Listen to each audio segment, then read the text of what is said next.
যারা 10 বছর ধরে ল্যাপটপ এবং কম্পিউটার ইউজ করছেন তারাও কিন্তু জানেন না এই ছোট ছোট ট্রিক গুলো জানলে তাদের লাইফ কতটা ইজি হয়ে যাবে। তো কি ছোট ছোট ট্রিক সেগুলো দেখিয়ে দিচ্ছে, চলো কম্পিউটার স্ক্রিন। দেখো, প্রথম ট্রিকটা আপনাদের কি অ্যাপ্লাই করতে হবে, আপনারা কিবোর্ডে আসবেন, স্টার্ট বাটন প্লাস এই যে এইচ আছে, এইচ ক্লিক করে দেবেন। করলে দেখবেন ঠিক কম্পিউটারে এরকম একটা পপ আপ খুলে যাবে। আপনাদের যদি উইন্ডো 10 থাকে তাহলে এরকম পপ আপ খুলবে, উইন্ডো 11 থাকলে আলাদা পপ আপ খুলবে। তো আপনারা এখানে যা বলবেন তাই কিন্তু এখানে টাইপ হয়ে যাচ্ছে। দেখুন, hello, my name is what. দেখো এখানে কিন্তু আমি যা যা বললাম তাই তাই টাইপ হয়ে গেল। ঠিক আছে, ট্রিক নম্বর 2। এবার ধরো উইন্ডোতে আপনি অনেকগুলো ট্যাব খুলে রেখেছেন, যেমন দেখুন আমি অনেকগুলো ট্যাব খুলে রেখেছি, এগুলো আমি তাড়াতাড়ি করে অফ করতে চাইছি। তো কি করে অফ করবো? এর শর্টকাট কি হচ্ছে আপনার উইন্ডোজ প্লাস ডি।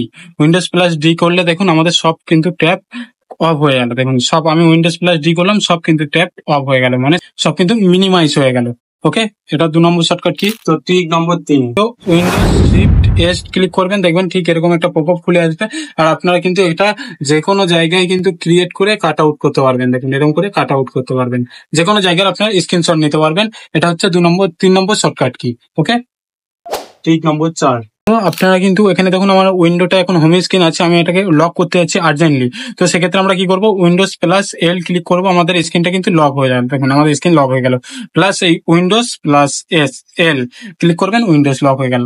তো এটা গেল 4 নম্বর টিক। তো আমি 5 নম্বর টিকটা দেখাতে যাচ্ছি, তার জন্য আমাদের এইটা ভিডিওটা প্রথম থেকে শেষ অবধি দেখবেন। অ্যান্ড আমাদের চ্যানেলটিকে ফলো না করে লাগলে অবশ্যই ফলো করে রাখবেন। অ্যান্ড এরকম আপনার ভিডিও দেখতে হলে অবশ্যই আমাকে কমেন্ট করবেন ভিডিওটা কেমন লেগেছে।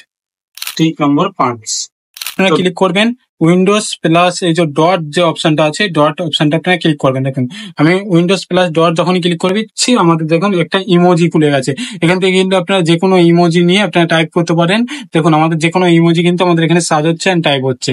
ওকে, তো এটা গেল 5 নম্বর tip and shortcut tip, emoji shortcut tip. তো কেমন হয়েছে ভিডিওটা অবশ্যই কমেন্ট করুন।